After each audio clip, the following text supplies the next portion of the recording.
Top. Rabotai, comme on avait évoqué la dernière fois, un certain nombre de lois, un certain nombre, un environnement dans ce qui concerne ce qu'on appelle Gil, quand même Gil Arach, les jeunes enfants. Comment est-ce que on doit, quelles considérations on doit prendre dans l'éducation? Aujourd'hui, je veux faire, Bezrat Hashem, un travail plus terre à terre, j'ai envie de dire, qui concerne la halacha. Alors, quand on se demande d'abord pour commencer, à quel âge doit être considéré justement eh bien, l'apprentissage des mitzvot, vont nous dire, d'abord d'un point de vue strictement ilchatique, on va te dire Gil Chinour. Qu'est-ce que c'est au bout du compte que Gil Chinour? C'est en général ou 6, 7 ans ou 9 ans. Mais il est certain que qu'est-ce qui se passe avant? Pas, il y a certains qui vont dire 4, 5 ans, entre parenthèses. Et peu importe.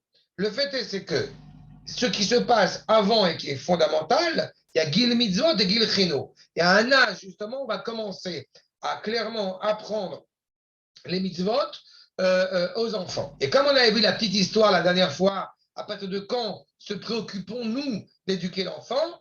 Pas dès le plus jeune âge, bien avant la naissance. Donc il y a déjà, encore une fois, une aspiration, un regard sur les choses. Il est certain, de manière générale, que dès qu'un enfant commence à parler, alors il y aura d'autant plus d'importance à commencer à lui enseigner la beracha. Et ça peut être une syllabe sur deux, n'est-ce pas? Par exemple, ba, ro, a, ta, etc. De commencer un petit peu comme ça. Dès qu'un enfant, eh bien, il s'habitue à faire la beracha, il va assez rapidement se préoccuper effectivement de savoir vers qui il fait la beracha. Même s'il parle d'Akadosh Baruch Hu avec une sorte de, qu'on a évoqué la Emouna comme ça, Tmima, qui n'a pas encore été réfléchie, c'est pas grave. Mais il est certain qu'à partir du moment où un enfant commence à parler, à savoir devant qui il fait cette bracha, sans avoir étudié Derech Hashem et tous les ouvrages évidemment, mais le strict, comme on a dit, 6, 7, voire même 4, 5, on a déjà commencé clairement. Dès le plus jeune âge, il y a une différence entre Ratsouille, entre ce qui est souhaitable de faire et ce qui va relever réellement d'obligation, mais qui doit être, je répète, pas ponctuel, qui doit être progressive. D'accord?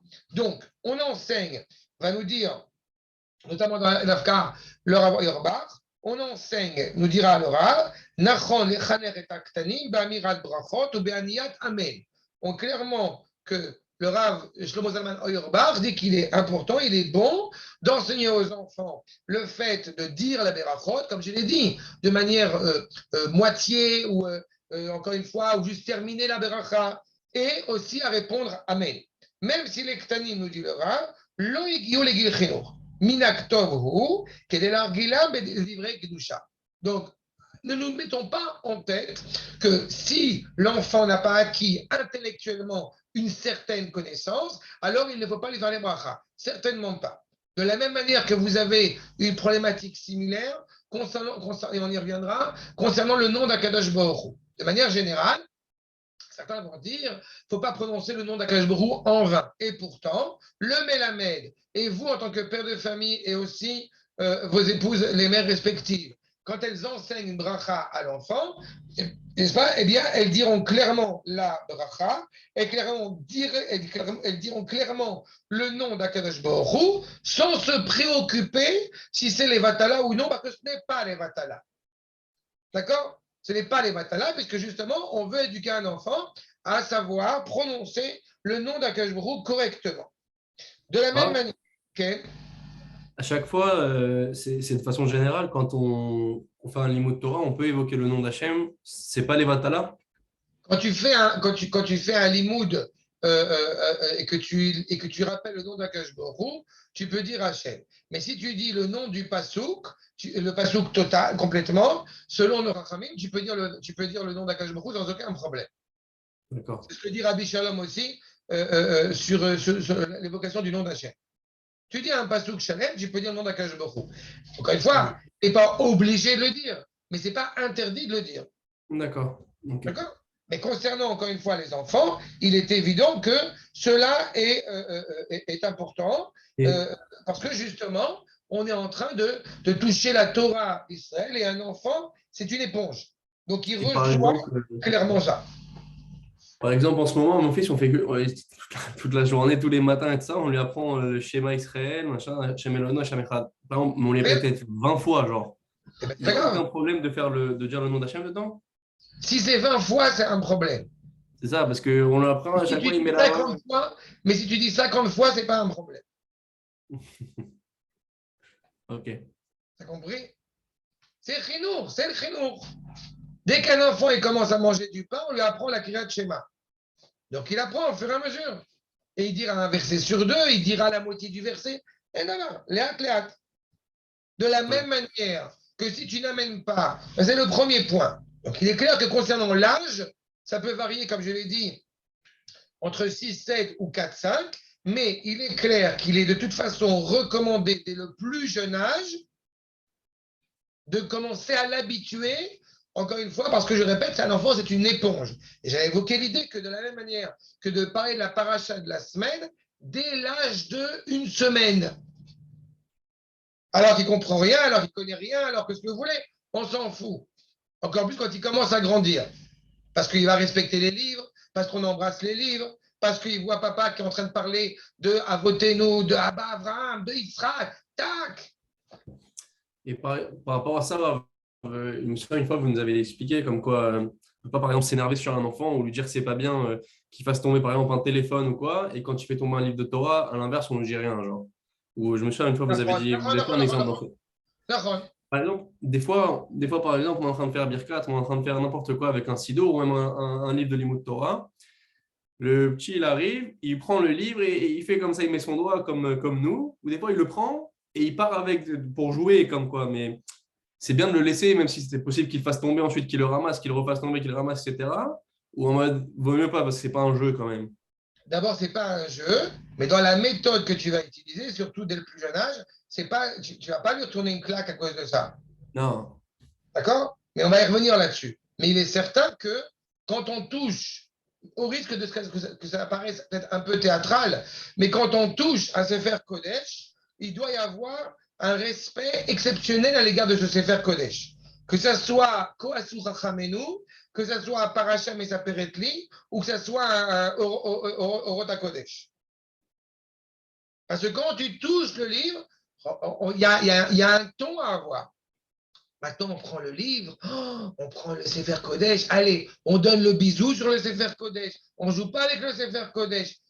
C'est le Sefer. Akadosh Baruch Hu, on parle avec Akadosh Baruch Hu avec ce livre. Ok. Tu comprends ce que je veux dire?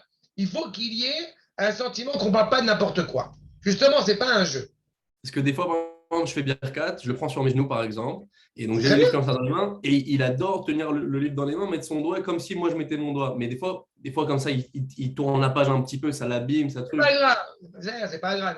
Il ne le fait pas exprès sur ça. C'est aussi au niveau psychomoteur. Un enfant, il est en train de développer un petit peu les choses. Hmm. Et c'est bien qu'il mette le livre. C'est pas grave s'il fait du mimésis, c'est pas grave s'il fait ça. L'athlète, on prend la page, on retourne la page délicatement. Mais c'est bien qu'il soit avec toi sur la bracha. D'accord? Ok. Merci. Maintenant, ça me fait justement passer sur la question supplémentaire, après cette notion de Gil Chinour, sur la question de la synagogue.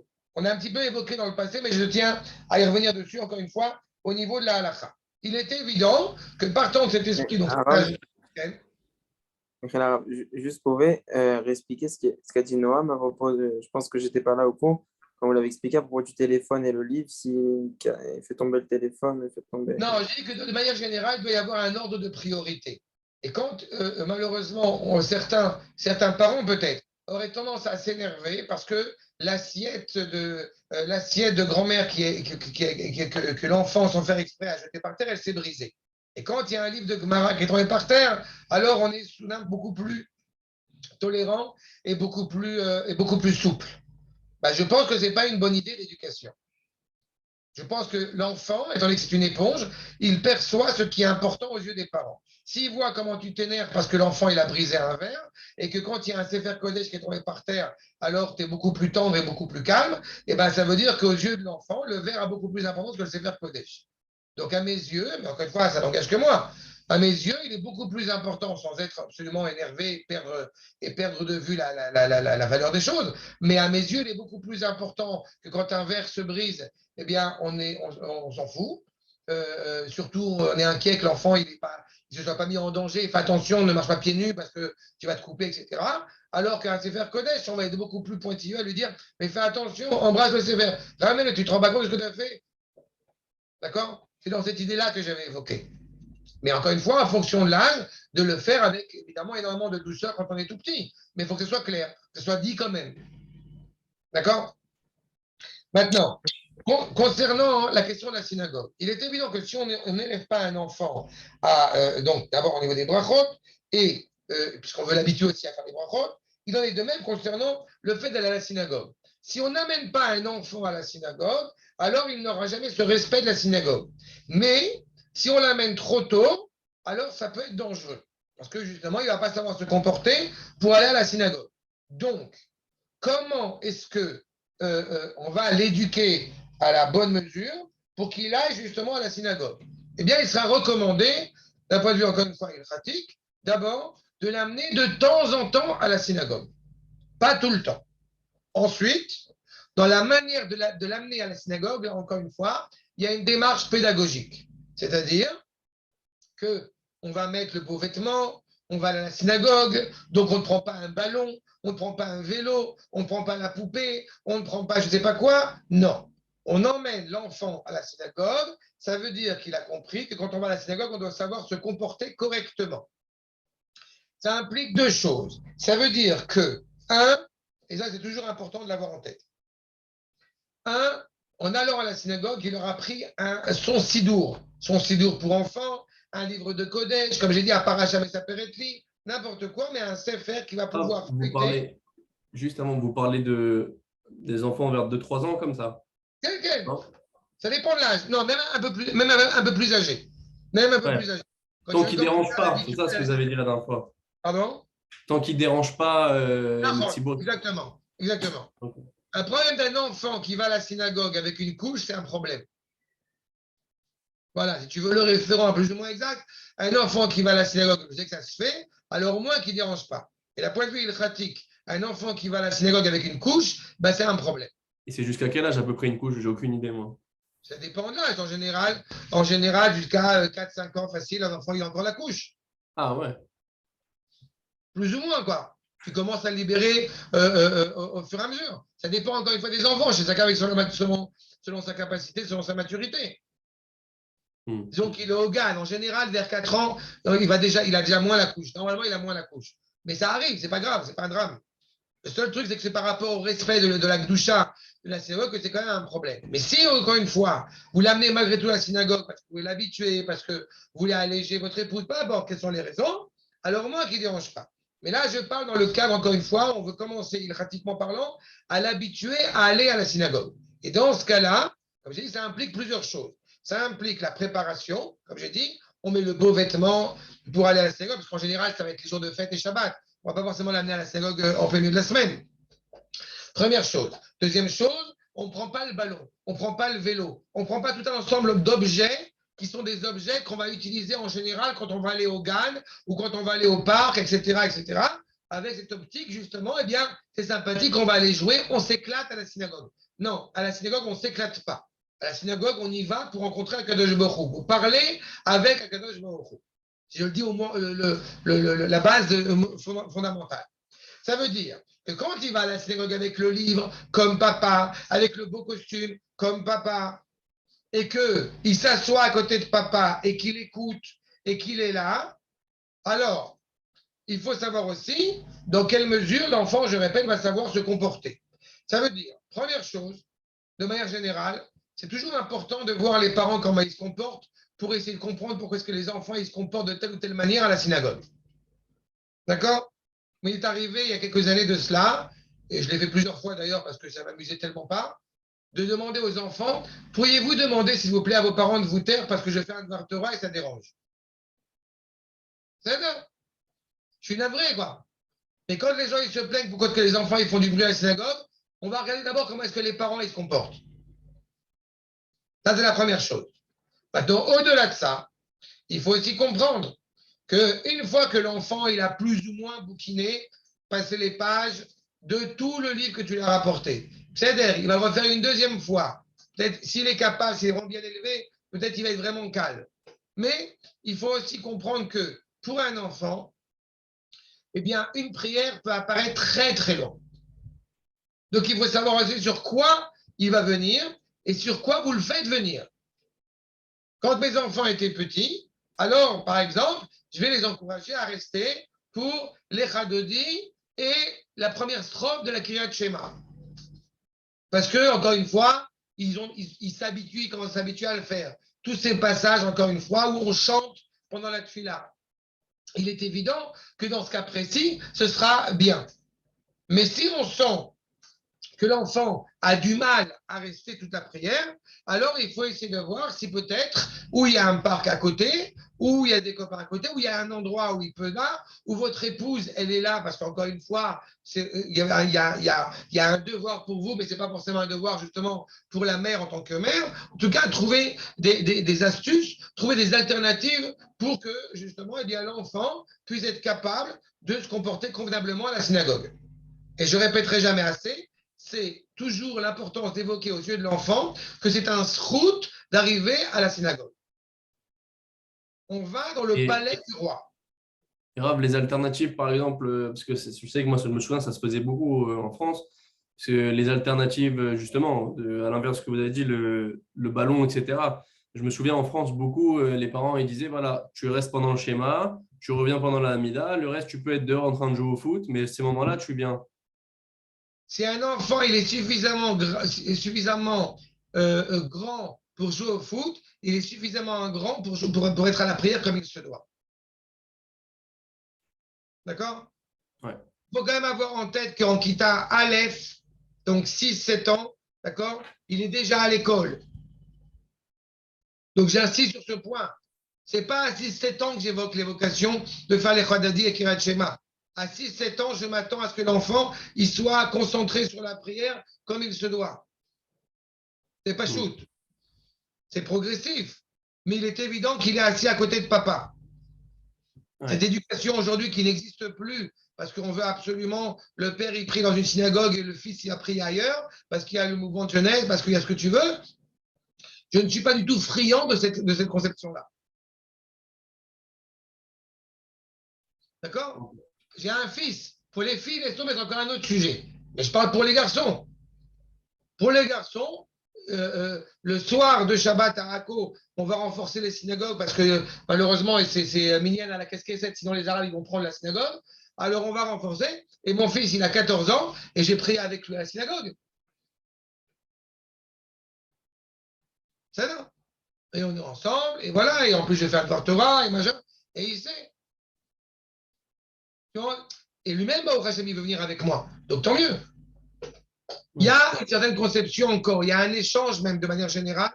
C'est pour ça que ce n'est pas seulement la synagogue en tant que synagogue, il y a un échange avec ton fils qui se crée par le biais de la prière. On est assis à côté l'un de l'autre, tu vas mettre ton talit sur sa tête. Il y a plein d'implications dans cela. Et je répète, c'est progressif. Ce n'est pas un problème qu'il aille jouer dehors, que toi-même tu lui dises en plein milieu de la prière, va jouer, il n'y a pas de problème. Quand la kavod, tu as fait les chadodi et kirat shema. Mais tu le dis, justement, quand l'enfant, il est dans la prière. Pas quand l'enfant, il est parti de la maison avec le ballon. Parce que tu as transformé le tachlit en emsaï et le emsaï en tachlit. On va à la synagogue pour prier. C'est pour ça qu'on y va. C'est pas pour jouer. Le fait qu'à un moment donné, tu dises, quand la kavod, mon chéri, tu as prié comme il faut, allez, va te détendre dehors. Mais il n'a pas perdu de vue pourquoi il est venu ici. D'accord. D'accord? Quand une fois, ce que je vous dis, j'ai étudié, mais ça n'engage que moi. Encore une fois, c'est des conseils que je vous permets de vous donner. Vous pouvez trouver que c'est peut-être trop dur, j'en sais rien. Et c'est des recommandations, c'est comme ça que je le vois. D'accord? Tom. Et du coup, je ne veux pas nous interrompre pour les petites filles alors. Alors, pour les petites filles, ça dépend à quel âge. Si on parle justement d'un âge qui est suffisamment jeune, c'est-à-dire 6-7 ans, eh bien, qu'elles viennent avec toi dans la synagogue et qu'elle soit assise à côté de toi et pareil, dans la même application de prière, ce n'est pas un problème. Je n'ai pas insisté pour la petite fille pour une autre raison. C'est parce que la petite fille, quand elle arrive à un âge où elle commence à comprendre, d'elle-même, en tout cas c'est ce qui est arrivé à mes filles, quand elles, je ne dirais pas que mes filles, elles vont plus tellement à la prière, les grandes et tout ça, parce que c'est l'occasion de dormir, mais de manière générale, ça arrive qu'elles veulent venir à la synagogue pour les fêtes surtout. En tout cas, quand elles étaient petites, elles venaient avec moi à la synagogue, elles étaient assises à côté de moi, et par la suite, naturellement, ils ont voulu aller à la Ezrat Nashim. C'était naturel que ça se passait comme ça. Donc tant mieux. Mais de manière générale, ça dépend de l'âge. Il est certain que c'est tout à fait louable d'encourager les filles à venir à la synagogue avec toi. Mais avec les mêmes paramètres. C'est-à-dire la couche, pas couche, 4-5 ans, etc. Les Chadodish, Ma Israël, avec les mêmes paramètres. Ça, c'est pas un problème. Ça, c'est pas un problème. Juste, si je peux me permettre, concernant la couche, là où elle a 2 mois, la petite, elle met forcément encore ses couches. Du coup, pour que les vanelles puissent venir à la prière, on doit forcément prendre la petite avec nous. Ça reste un problème de la prendre ou... Non, tu peux la laisser à la maison, elle se débrouillera. Non, bon, que tu la prends avec toi. Dans ce cas, après, tu la prends avec toi. Je dis simplement que, justement, parce que, comme tu as dit à l'instant, parce que les vanales veulent venir à la synagogue, ce qui est tout à fait à son honneur. Mais il y a parfois des réalités où, pour alléger l'épouse, alors on prend les enfants et c'est pas très agréable parce que la synagogue devient, pour beaucoup, parfois, devient un gagne-ladine. Le père, il a pris les 4, 5, 6 enfants avec lui et donc, en fait, tout le balagan qu'il aurait pu avoir à la maison, il se retrouve à la synagogue. C'est dans ce sens-là que je parle. De manière générale, encore une fois, si ton épouse elle va venir à la tefila, c'est très bien. Bon, et donc, évidemment, vous prenez votre fille avec vous. Rav, il n'y a pas juste une mitzvah de rester le Shabbat cuisiner pour que son mari rentre et il soit frais, reposé. Non, c'est la vraie. En plus, je te rappelle, ta femme est à la midrasha. Donc, je ne peux pas dire ce genre de choses. Tom, ça. Une question. Je veux savoir, mais est-ce que, par exemple, pour les filles, c'est toujours une question que je me suis posée, pour les filles comme ça qui sont à cet âge-là, 6-7 ans, je sais pas, c'est pas un problème pas de la femme, mais de fond, voilà, que les filles dans le côté des garçons, etc., les habituer peut-être à rester dans un coin où il n'y a que des garçons, c'est pas un problème vis-à-vis de ça que... D'un point de vue éthique, ce n'est pas un problème. D'un point de vue moral, c'est aucun problème. D'un point de vue nafshi, c'est aucun problème. Elle est assise à côté de son père et elle se comporte convenablement, il n'y a aucun problème. Il y aura toujours, tu auras toujours quelques petits vieux, quelques tu veux, qui sont les grands rabbins d'Israël au moins, et qui te diront au bout du compte, mais comment c'est possible que tu mettes une fille ici? D'un point de vue de nos maîtres, ce n'est pas un problème. Tu veux que je dise plus que ça? Ma fille, elle est en Kita Gimel. D'accord? Et elle fait un roug, elle fait du théâtre. Et ils ont oui, je sais, comme le Raphaël m'a dit, c'est un vote, c'est mal les ballons. Mais quand j'ai demandé au Raphaël, parce que en fait, il y a une femme qui a demandé à la prof de théâtre sur WhatsApp, est-ce que les pères peuvent venir? Et la réponse de la prof, c'est Bevadaï. Alors là, on a eu 2 problèmes. Le premier, c'est que du coup, peut-être, eh bien, je devrais y aller. D'accord? Donc, je suis obligé d'y aller. Mais surtout, le vrai problème, c'est pas ça.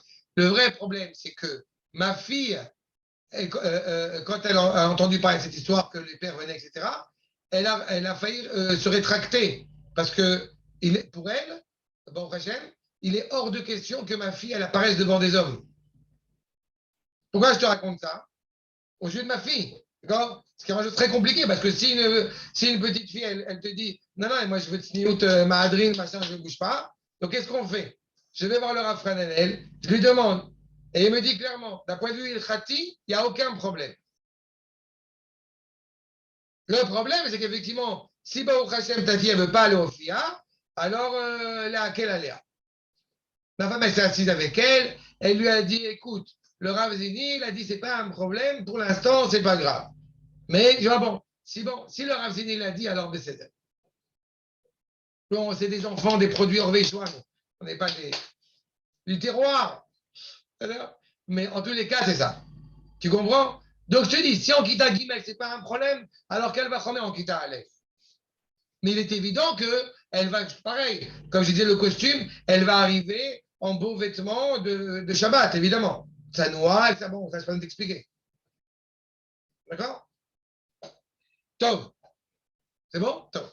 Ah, ça. Deux points supplémentaires. Comment est-ce que. Ok. Je peux vous poser une dernière question. Ça Bravo, bravo. Une fois, vous avez fait, je me souviens que vous avez déjà fait le cours, mais j'ai oublié la vérité.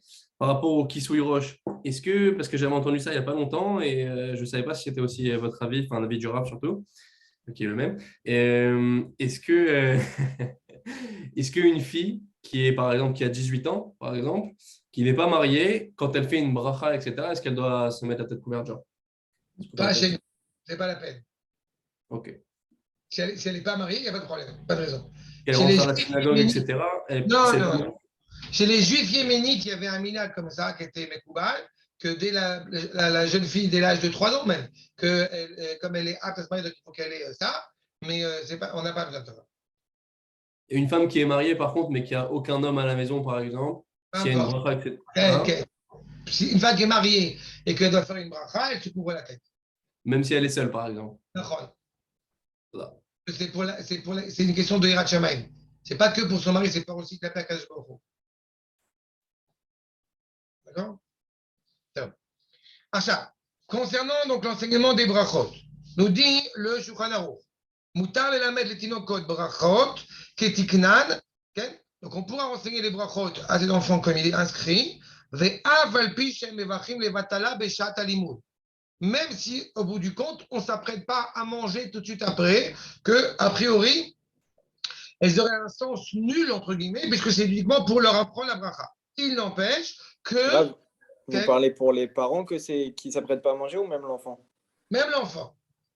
Enfin, moi, c'est surtout les parents la question, parce que souvent, ça arrive qu'on dit, on fait répéter. Tout à fait, tout à fait.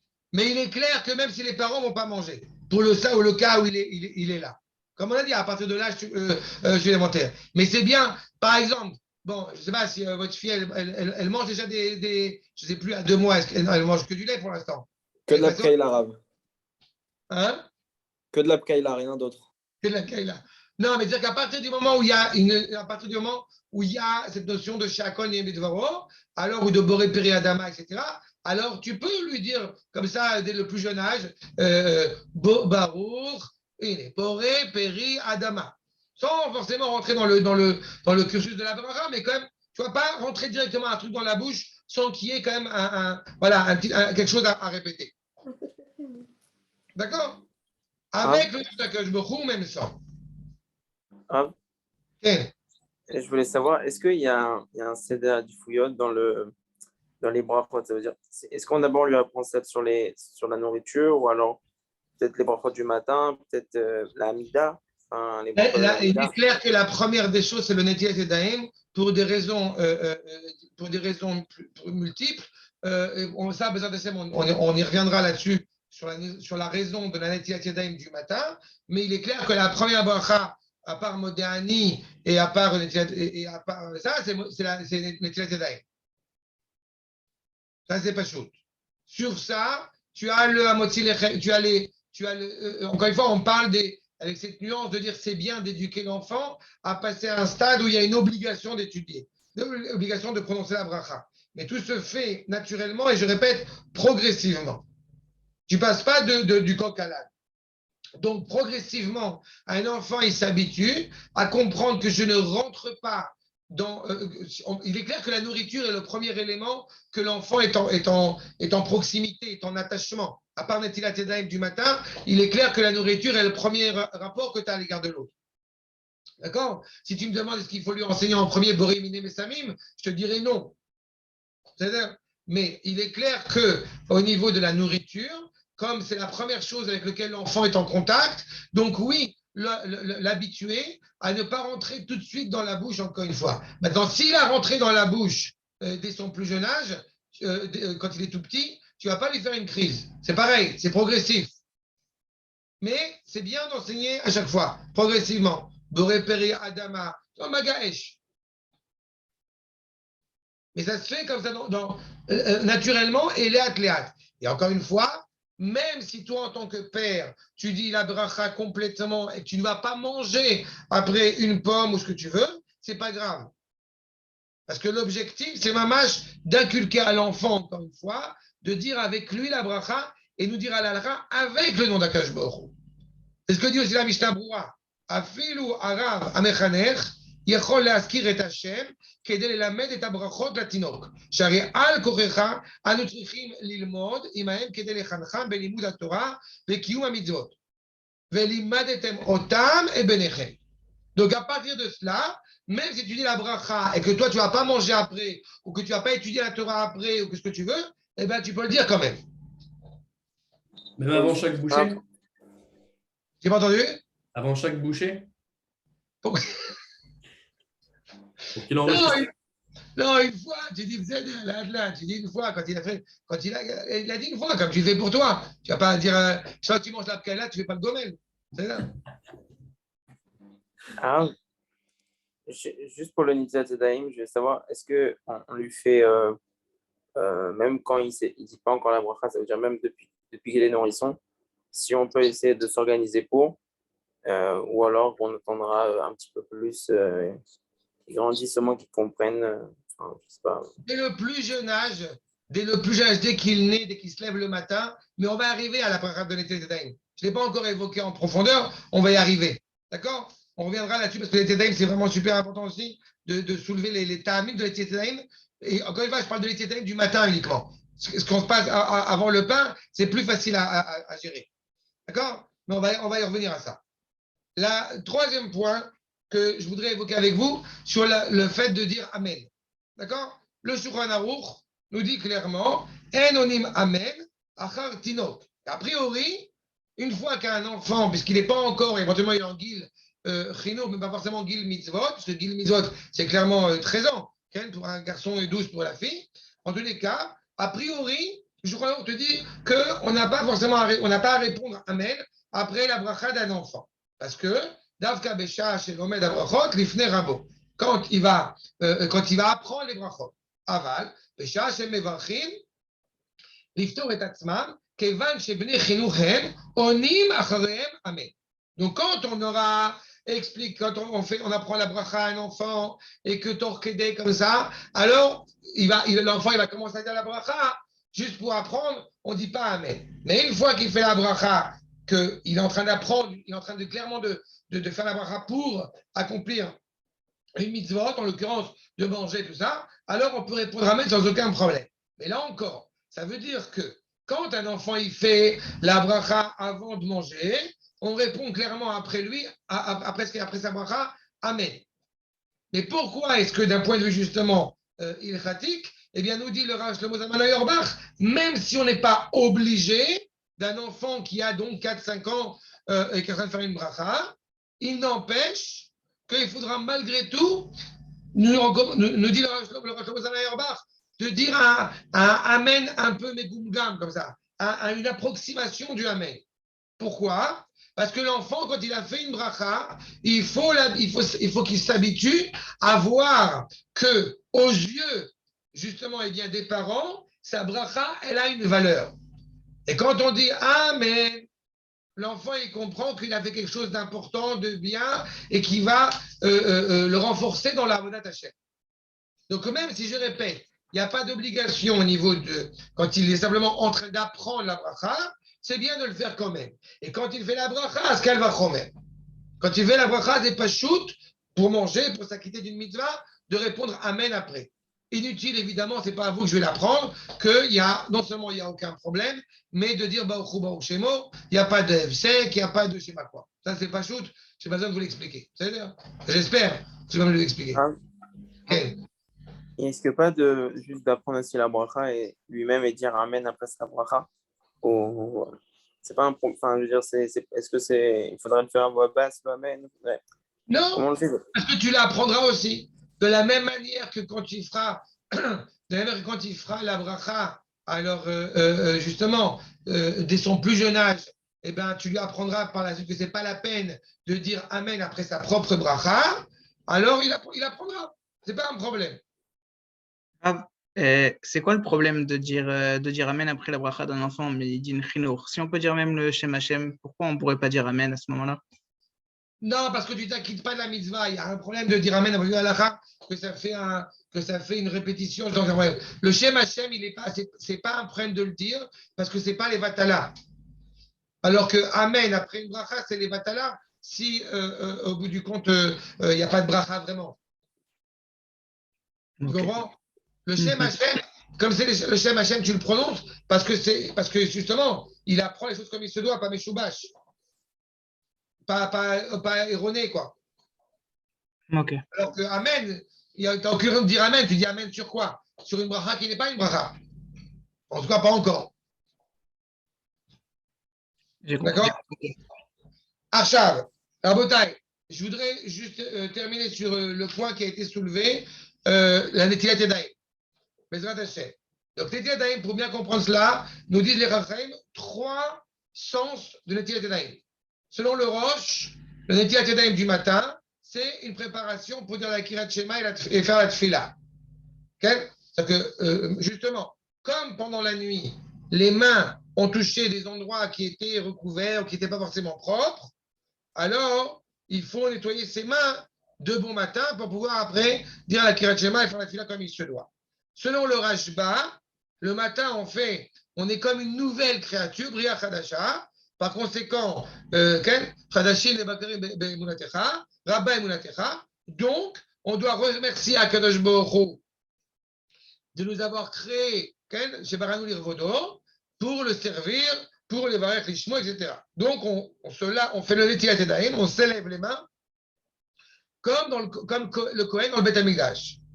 Selon la Gemara, il semble-t-il, selon certains enseignements du Zohar, alors on rappelle que la nuit, il y a un ruach ra, il y a une impureté, encore une fois, et notamment sur les mains. Par conséquent, il faudra faire le tilat edaim sur les mains le matin. Et comme justement, nous sommes dans cette impureté, donc vous savez qu'on fait le tilat edaim bessirugin, 1, 2, 2, 3, 3, parce qu'il faut toujours garder l'équilibre, ce qui n'est pas le cas pour le tilat edaim avant de manger du pain, mais il faut garder cet équilibre dû à l'impureté qui doit revenir à une dimension de pureté cohérente.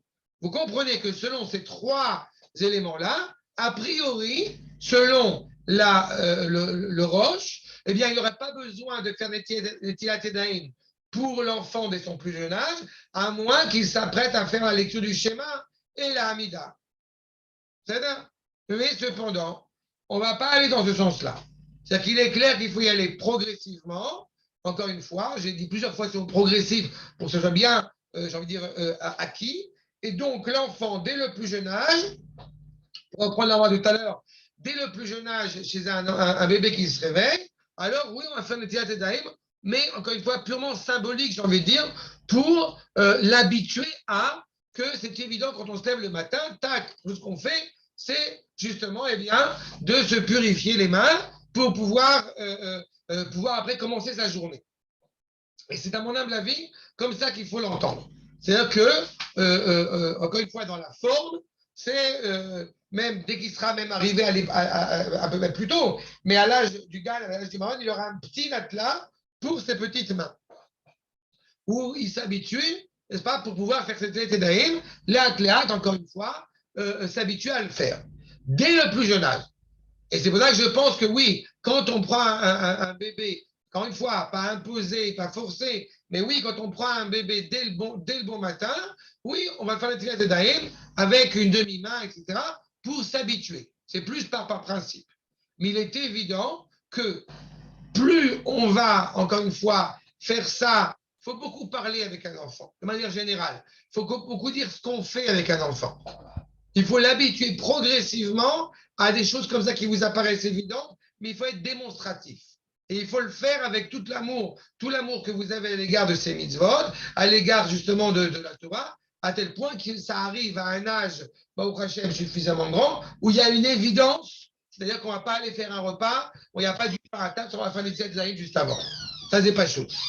Encore une fois, c'est Béadraga, c'est progressif, comme on a dit. Aval c'est barour qu'un enfant ne peut pas rentrer dans sa journée sans être habitué à faire des Tilat Yadayim, à tous les éléments qu'on a évoqués. D'accord? Rabotai, y a-t-il des questions? Oui, Arav, juste pour revenir sur la synagogue, vous pensez quoi des Gizbachim, etc., qui donnent des bonbons et que ça devient un peu un. Des fois, l'enfant, après, il veut venir que pour ça, quoi, quasiment. Alors, moi, honnêtement, dans ma syna, on avait toujours grandi avec ça, ça n'a jamais posé de problème. Mais là, par rapport à ce que vous avez dit, c'est problématique qu'ils viennent pour ça. Je ne suis pas pointilleux si un enfant il vient à la synagogue et qu'il fasse une prière, qu'il fasse avec toi la prière et que tu lui donnes un bonbon par la même occasion. Je suis très problématique et beaucoup moins tendre avec des enfants qui vont entrer dans la synagogue pour prendre le bonbon et qui sortent tout de suite après. Mais ce n'est pas grave si, comme la feuille de Talmud qui est remplie de miel pour que l'enfant ait envie d'étudier, c'est pas vrai, c'est pas grave s'il vient à la tfila et qu'à la derrière, on lui donne aussi un petit sac de bonbons et un petit truc de machin pour l'encourager à avoir envie de venir à la synagogue. Et là, la nuance. Mais il est clair que si des enfants, ils rentrent 2 secondes dans la synagogue juste pour demander les bonbons et ils sortent tout de suite après, ça, encore une fois, à mes yeux, c'est un problème. D'accord, il reste, c'est-à-dire il vient, mais ça veut dire, je sais que c'est sa motivation quand il est à la maison. Des fois, au lieu de rester, etc., il vient, mais pour ça, quoi. Pas forcément pour l'importance de la tfila ou pour la chavaya. C'est pas grave. Mais encore une fois, on avait dit en introduction, toute la préparation pour aller à la tfila. Mais c'est pas grave s'il vient pour le bonbon. C'est pas dramatique. Et puis ça dépend quel âge aussi. Quand il grandit, là, maintenant, il s'en fiche. Mais après, exactement. D'accord? Ken, c'est tout? Shalom Koltou. J'ai une question, mais ça n'a rien à voir avec le cours. Ça a à voir avec les enfants, etc. On en avait parlé une fois déjà par rapport aux préoccupations du Shabbat, les loisirs, etc. Et j'avais posé la question au Rav Hananel, mais il ne m'a pas répondu. Je ne pense pas qu'il l'ait vu, peut-être. Parce qu'il y a quelqu'un qui avait posé la question sur le groupe, Shoot, par rapport à, vous savez, les petites piscines gonflables là, pour les enfants en Shabbat. Ça fait partie des trucs qu'il vaut mieux pas trop faire pendant Shabbat, même quand il est jeune, l'enfant, ou on peut lui faire. Parce que c'est que le Shabbat, en vrai, qu'on peut lui faire ce genre de truc-là. Parce que la journée est Logan. Le vendredi. Comment? Si tu peux faire le vendredi, c'est mieux. Et si, par exemple, on est en famille, parce que nous, ça nous arrive souvent qu'on soit avec la famille, etc. Et voilà, il y a l'activité avec tous les petits-enfants dans la piscine, genre. Le point de vue général, c'est pas interdit de rentrer dans l'eau Shabbat, mais c'est limite, quoi. Ça dépend de quel âge. Si tu dis ton fils, ça n'est pas un problème. Si tu dis plus âgé, ça dépend de quel âge. Ouais. Et si tu fais un vendredi, c'est toujours mieux. Mais pour ça, ça peut être sympathique. Mais en général, c'est rare qu'il soit juste tout seul dans la piscine. Si tu rentres avec lui, on y va tous et on s'éclate. Non, c'est moins, enfin, moi personnellement, c'est moins ça. C'est vraiment une petite piscine où c'est lui qui rentre avec les autres enfants de son âge, quoi. Ils sont quelques-uns. Et si alors dans ce cas-là, on lui permet un petit peu parce qu'il est encore jeune, alors c'est sur quoi qu'il faut faire quand même attention d'un point de vue de Shabbat? Non, c'est pas grave. S'il est jeune, c'est pas grave. Pour moi, c'est pas dramatique. Même pendant les 3 semaines, dans tout ça, c'est pas dramatique. Il faut juste faire très attention parce que ces 3 semaines, c'est plus compliqué. Ok. D'accord? Shalom Koltouv. Toda rabah. Salam,